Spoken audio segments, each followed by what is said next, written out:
Hello, everybody. It's Pete Saito with the Meadville Tribune Sports Department. Welcome to episode 3 of our podcast, our audio component to go with the wonderful work we put in the visual medium each day of every week, of every month, of every year. I'm joined once again by Jordan Hansgen, sports writer extraordinaire. How you doing today, man? I'm doing well. Can't complain. Bill's 2-0. We'll save that for later in the podcast, but it's all sunshine and rainbows. All right. And to my right here is assistant sports editor Matt DiGiacomo. How are you? Pretty good. My team's 0-2, but it is all sunshine in Miami. And, yeah. Yeah. Okay. If we're going to talk football, then we just watched my team win its first game of the season. The Cleveland Browns beat the New York Jets, 23-3? 23-3. Which was fine. They look fine. They're fine. He completed. He didn't 19 of 35 or something like that. 325 yards, which was nice, but most of it was on one throw to Odell Beckham Jr. So, whatever, it's fine. It's week 2. They'll get better. Yeah. He had a couple drops in that game. Could have been a little bit better. So, since we're talking about the NFL, I mean, I find myself in a weird position of actually feeling bad for the Steelers. This year that them losing. They lost Ben Roethlisberger for the year. All that stuff with Antonio Brown. That story is just like a bad guy failing upwards constantly, and and they lost Le'Veon Bell. I can't believe I'm saying this, but I almost feel for him. I've been through stuff like this so many times, that I kind of empathize. It's interesting because I don't think when the Patriots eventually do fall, there will be no empathy that I will have for that team. I can't imagine any sort of way where I will feel bad for them. But I mean, maybe you're just a nicer guy. Yeah, that's my problem. I'm too nice. I don't feel too bad for him. I think Mason Rudolph was a good quarterback. I thought he was much better than his draft where he was taken. Throws a great ball.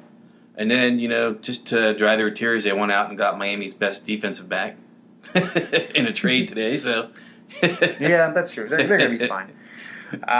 Let's see. So it's Monday, September 16th. I don't know if I mentioned this is episode 6 of our podcast. We got a lot of sports to get to. We dealt with the NFL. Do you want to talk more about the Buffalo Bills? I'm sure you do.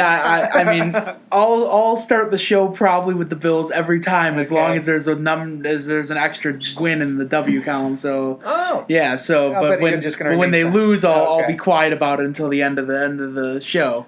That's just normally how I start my day. Yeah.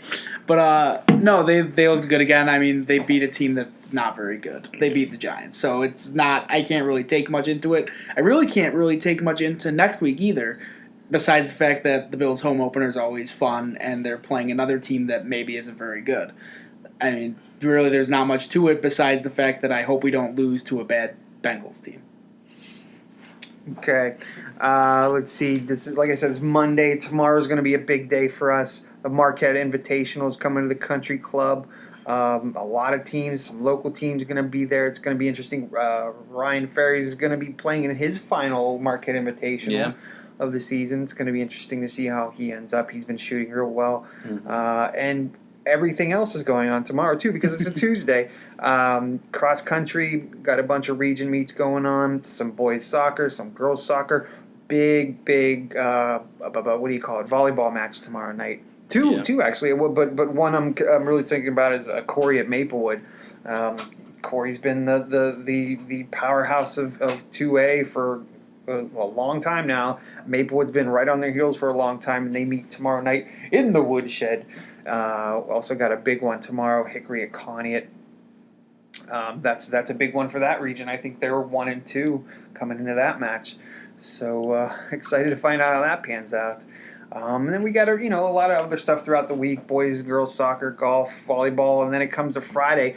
Before we get to this coming Friday, let's talk about last Friday. Jordan, you were over in Linesville, weren't you? Friday? Yep. Tell me about that game. Conneaut over Hickory, 38-12. 38-12. Yeah.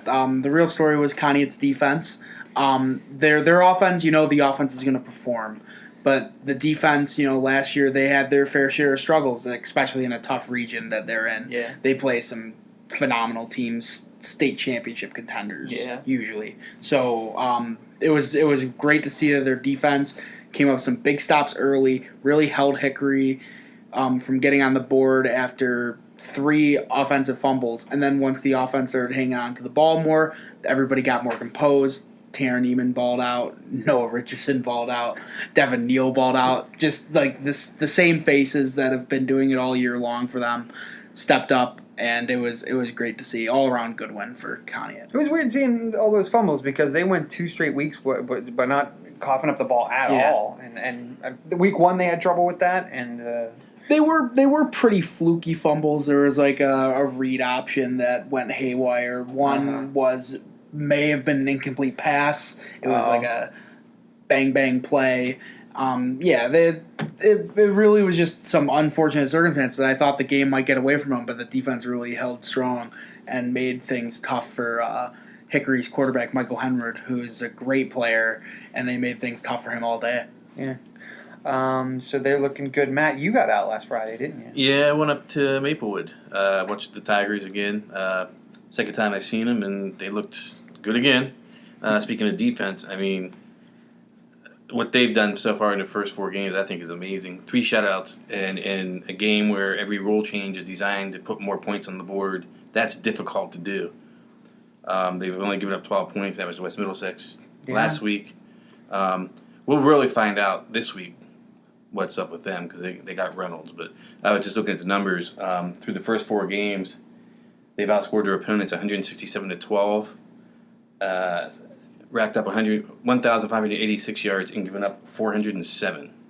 And that's those 3 shutouts weren't against teams that are not, I will say, at the top of their arc right now. They're kind of teams rebuilding, but one of those is West Middlesex, which is a team that generally puts up 300 to 400 yards a game. So.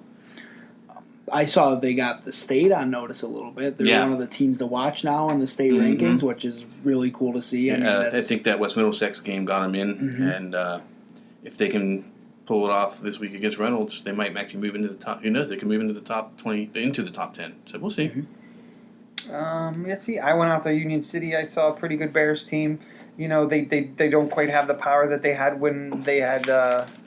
The guy's name escapes me now. Gavin Henry, when they had him running the ball out of the fullback spot. But I tell you what, that Logan Kesselring, their current fullback, he runs hard. He keeps his legs pumping. He gets through that line, and he's going. If you don't put a couple bodies in front of him, so it was fun to watch the new Green Machine come to life there last night. They beat Friday night. They beat Oil City. They beat Cockerton pretty soundly, 43-6.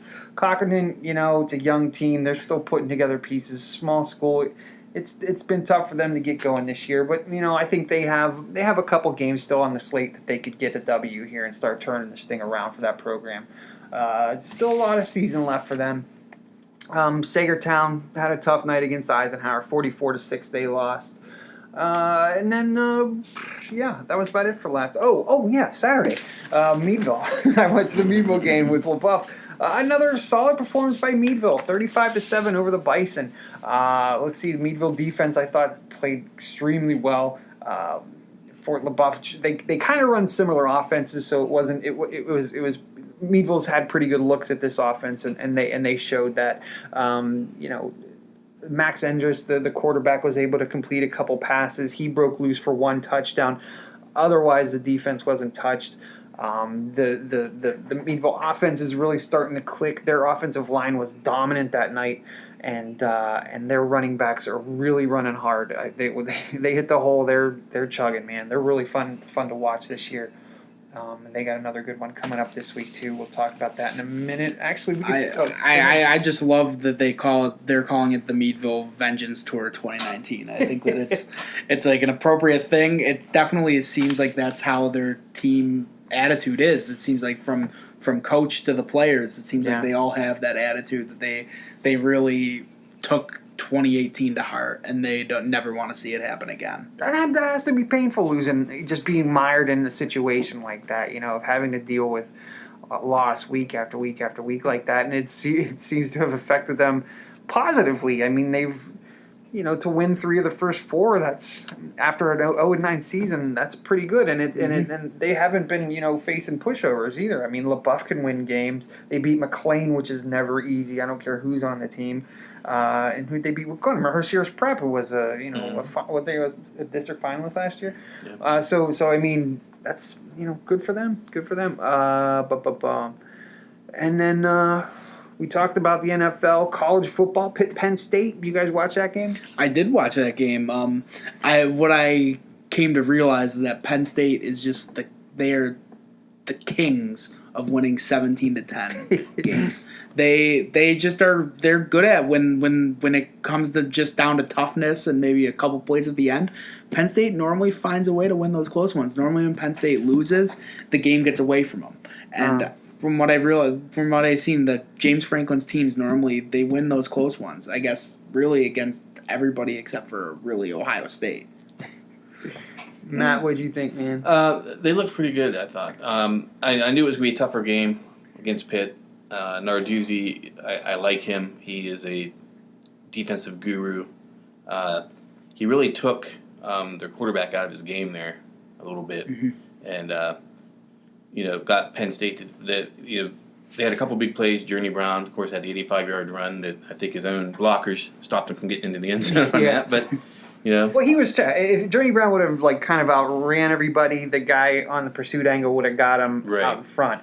And I think the problem was he had those 2 blockers, and the one blocker had the guy in pursuit, and the other blocker came up with him, and it kind of slowed him down a little bit to catch the block. And when he did that, there was a guy behind him that caught him. If that other blocker would have taken the guy behind him, I think he could have got by. But it's neither here nor there. Yeah, it was a hell. It was excuse me. He had his first 100-yard game. Got his start. He got the first start. I think we might see a little bit more of that coming up because I think he played well. But the play of that game was when Pitt got the ball down under the 1-yard line, first and goal in the fourth quarter, and got 0 yards, and then missed the field goal. I was surprised Narduzzi didn't go for the touchdown to tie it up, but I think he was looking at we'll get the points on the board, hopefully stop him and come back down and score to win it. So yeah. I think Pitt they always play hard. I do question some of his late game decision making, but I mean that just I don't know, that just happens with a lot of coaches. Great coaches too, like Andy Reid always struggles with stuff like that. But I think Pitt always. I had a feeling they were going to keep it close. I think Penn State normally starts off a little slow, but overall good solid win for Penn State, and a win's a win, and you keep the undefeated record going into Big Ten play. That's all you can ask for, really. And the funny thing is, if they make that field goal and then get the ball back and go down and score to win the game, people call it, it's a gutsy decision. What a smart guy, yeah. So it doesn't matter what you do. If it works, you're a genius. If it doesn't work, why'd you go? Local college action. Allegheny had the week off. Yeah. Edinburgh lost a close one to Bloomsburg. Yeah. Don't remember the score for that one. It's right here. 24-21. It was kind of a heartbreaker, wasn't it? They had a punt return in the fourth. Yeah, punt return. to win that one. Game, yeah. You know what? Some locals did well for some other colleges. Henry Litwin had a huge game receiving. The cash grad, Henry Litwin had a big game receiving for Slippery Rock. He caught 9 passes, 150 yards, 2 touchdowns. That's pretty great. He's off to an amazing start this season. Looking at that, it just reminded me of this was a great story about the Georgia fans playing Arkansas State. And, of course, the Arkansas State coach took a leave of absence right before the first game this year. Blake Anderson?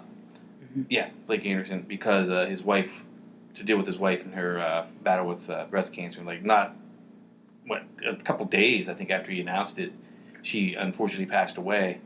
And so I don't know how it got started. I know it was all over the news, but the Georgia fans all dressed up in pink in honor of his wife. And I saw an interview with him afterwards. I don't know how he didn't break up because he was going to it several times. And I thought it was just a real nice something for them to do on their behalf. And no one knows him. They don't know him. They didn't know his wife. They just felt that, they wanted to support him, and I thought that was real nice. Yeah. It's really the stuff that makes sports kind of makes sense to why we follow sports, why we care about it, why, fans sometimes sports brings out the worst. Sometimes it brings out the best in people, and that was really cool to see. Yeah, and it happens more in college than it does in the pros. I think college. You got less corporate red tape to jump through, probably. Yep. Yeah. That was a cool story. Which brings us to this coming football Friday night. We're going back to high school here. We've got a busy one. Yeah. Meadville's going to be at Warren. That's going to be a big one. The lone region game of the week, I believe. Is that right? Meadville Warren. Oh, yeah, it's another one of those non-region weeks, isn't it? Yeah. Let's see. Meadville's going to come in 3-0. No, 3-1. We got to fix that. 1-0 and 1-0 in region play. 1-0 in region play. 3-1 overall. Warren's going to be 3-1. They beat up on Northeast last night, Saturday night, 41-14. I think was the score. Yeah, it was out there. Yeah. So that was a heartbreaker for Meadville last year. Meadville, they had gone 0-4. They were facing Warren in week 5. They were leading for most of that game. It was still a tight one, but then what it would have. I think Meadville had a turnover late in the game. Warren ended up driving and scoring in the final minute to take it over, and that was just a crusher, and that just plummeted Meadville further down the hole that they were in. And okay, cool. And then let's see what else we got Friday night. That's probably where we end up going. I took the road trip Jordan, I'm talking to. I took the road trip last week. You get it this week. You ever been to Warren? I have never been to Warren. No. That's quite a drive. Word of advice: make sure you don't lock your keys in the car. What kind of idiot would do that? And don't hit a deer on the way. No. Who did that? Rafalski. Oh, did he? I believe. Yeah, it was the year that they reopened the stadium and put in the lights with the all new turf, and he got there late because he ran into a deer and he missed Javar Manning returning the opening kickoff for a touchdown. No, I went to a playoff game in Warren. Sagertown was in the game. I think they're playing Eisenhower, possibly. Maybe. It was back when the Wilson twins were playing. So, and I after the game was over, I realized I locked my keys in the car, and I was in Warren, which is a pretty long drive. And good thing Richard Sayer, our photographer at the time, was still up there, and he was able to drive me home. And I made my wife. And it was a heck of a snowstorm that night too. And the roads were clear, but I had to have my wife drive me out there. I bought her Pizza Hut. Anyway, also next week, Farrell at Cambridge Springs. That's good. Farrell. Yeah. Cambridge Springs is coming off of a tough loss. Hopefully they could keep it together. Cambridge Springs is a good team. They won the first 2 games that they played this season and ran into some really good opponents in weeks 3 and 4, Maplewood and Farrell. You never know. Maybe they have something for Farrell that I'm not expecting, but you never know. West Middlesex at Cochranton. West Middlesex at Cochranton. I'm kind of mumbling today. Who did they play last week? They lost to Farrell 33-0, so there we go. They're actually on a losing streak. Cochranton, we'll see what happens there. We'll get to that in a second. Mercer at Union City. Girard at Sagertown. What's Girard's record right now? 1-3. Okay, so they lost a close one to Cambridge, right? The overtime game. Yeah. And then beat Corey this week. The one win is a Corey. Okay. Which is just this week. So this is an opportunity for Sagertown. I mean, Girard. This is maybe it's got to happen sometime. Let's go Sagertown. Seneca at Lakeview. Conneaut's up at McLean. That game every year is crazy. Yeah. I really hope we can get something from that. That every year that's a crazy game. It's a non-region game, but those guys put it on. It's been competitive every year. If you're going by who played who so far this year, it looks like Conneaut has a pretty big advantage. I mean, Conneaut manhandled Meadville. Meadville beat McLean, so transitive properties look like Conneaut should beat McLean, but you could never tell with these teams. There have been years when McLean comes in looking like the clear favorite and Conneaut beats them. So, yeah, it's a weird rivalry with these guys now. That even though they're not in the region, it ends up being a fun game year after year. Mm-hmm. And then the big one that everybody's going to be talking about, Reynolds at Maplewood. Right, which I mentioned earlier. Yeah, she did. That's okay. Got a little ahead of myself. That's their next big game. Yeah. They've got a few left. They've got Union City on the schedule yet. And Union City beat them last year, so obviously they won that game. They have Franklin on the schedule still. which will be a tough one. And then they close with Greenville, which will be another good one. So, I mean, other than that, those are the 3 games I think, and then this Reynolds game are the 4 games where they're going to have games. Yeah, I think they'll be favored in the other ones. They got Sagertown, Eisenhower. Were you at the game last year, Jordan, where Maplewood beat Reynolds after the lightning storm? Yes, I was. How did that play out? Explain it. So what happened was Reynolds looked like the dominant team before the weather delay. And then after the weather delay, Reynolds, I believe, missed the PAT, and then they kicked off, and Jesse McFadden took the kickback, and the game was changed.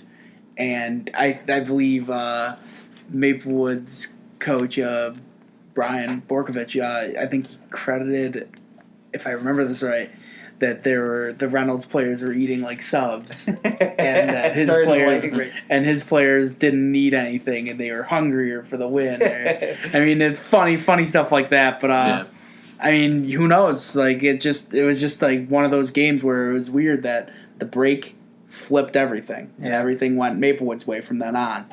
And then, I mean, we know the story of what happened in the playoff game. Well, we do, because I was there. Yeah, and it was a.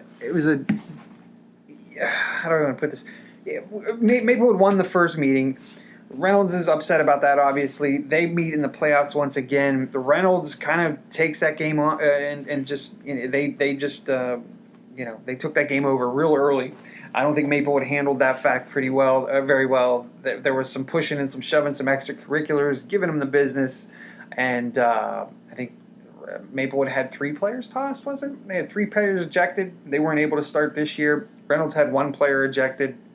Fair or not, whatever the film says, I know that they've looked at the film and there's disagreements about what actually went down, but there's no overturning it. Right. But it was a tough way for Maplewood to end the season last year, and this was this was a meeting they knew they had this year on the schedule, and that they have a lot to prove to not only the people around it, but to themselves about how last season ended in the playoffs against Reynolds. How how so many of their players, their season ended even earlier than the game ended last year because of what happened at Reynolds. And I think they have to prove to themselves that they have the composure to play this game, not let it get to their heads, not let their emotions overtake them, and get the job done, play a good game. And you mentioned the 3 kids who ended up getting tossed from that game. But I also think earlier on, didn't just JD get injured? Oh, that's right, too, yeah. So everything kind of fell apart when JD, you're right, absolutely right. It was, I think, I don't remember exactly, but I believe Reynolds was up maybe a touchdown or 2, and then JD got hurt, and that was it. He was their only quarterback. They had to put in somebody that had never run the position in a game before, except for maybe some, JV minutes at the end of a blowout, but their offense never really moved after that, and it's not going to be easy. Reynolds is still a very good team. They're 4-0 too. No, yes, they're 4-0 as well. So that's going to be quite a contest this week. So I'm looking forward to seeing how that goes. College football, we got Wabash at Allegheny. That's at 1:00 Saturday. I believe they're doing their what you call it? Their the Hall of Fame. Yeah, Hall of Fame. Honoring the 1968 team. Yeah. As well as a women's lacrosse and women's soccer player. I can't remember the names off the top of my head, unfortunately. So we got that. Who's Edinburgh got? Anybody know? Who do they have? Read the newspaper. Remember. It'll be in there. I did not remember. I had that on my... Penn State's got the week off, correct? Yes, Penn State does have the week off. Does Pitt play anybody? Ugh, this is the low point for our podcast, guys. Yeah. Well, we didn't really research the college stuff because we've been so up to our necks with high school stuff. So that's that. That's this week, really. I mean, it's going to be a fun one. It always is. Is there anything I need to mention here? Wednesday, girls volleyball, Cochrane at Lakeview. That's going to be, that's going to be a good one. Cochrane's looking to bounce back. Lakeview, Lisa Herrick, she was a Cochrane product, so that's always cool when those two teams get together. Union City to Ticeville might be a good one. Union City, let's mention them. Union City girls volleyball. boy, they're putting it on this year. They surprised everybody when they beat Coggan last Tuesday, and then we went out and chased them down when they were playing Sagertown. They beat Sagertown pretty in 3 pretty good games. So Union City might be the real deal this year. After years, some down years, some middle year of the road years, they seem to be looking to get over that hump and be one of the top teams in that league. Girls soccer, Iroquois Cambridge, Maplewood at Corey on Thursday. Girls volleyball on Thursday, Connie at Maplewood. Maplewood's been involved in a lot of big matches this year. I mean, Connie's a good team. That's going to be a good showdown. Connie at Maplewood on Thursday. Warren at Meadville. That's another big one on Thursday. Meadville's going to try to look, Meadville will have a chance to bounce back when they host Slippery Rock on Tuesday. Then on Thursday they get Warren, which is state runner-up, as we know. Lost to Maplewood, but we'll see how that goes. And then we talked about Friday. We're kind of out of order here. We'll get it together sooner or later. Okay, this is episode 3. You guys have anything you want to talk about before we sign off? We mentioned the Marquette Invitational. We did. I would be interested to see if Fury can break his record. He shot 68 last year to set it.